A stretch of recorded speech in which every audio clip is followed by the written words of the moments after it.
Вот кучка у нас гнилых досок, прелых и всяких таких. Была 2 метра ростом в высоту. Ну, кое-что убираю более-менее хорошие на дрова. Соседу отдам. Но остальное сжигать. Потихоньку утилизируем в костер. Небольшими партиями подбрасываем. Ну, чтобы не слишком большой огонь. Да и чтобы трава не загорелась. Потихонечку утилизируем.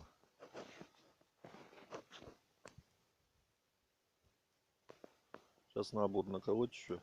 Чем мельче колешь, тем быстрее прогорает. Ну, сейчас наколем да подбросим. Потихонечку будут убывать. Потому что тоже летом некогда, весной нельзя, осенью нельзя, а летом некогда. Вот и приходится зимой убирать. Еще немножко, и мы победили кучку. Одну. Есть еще одна, но это уже потом.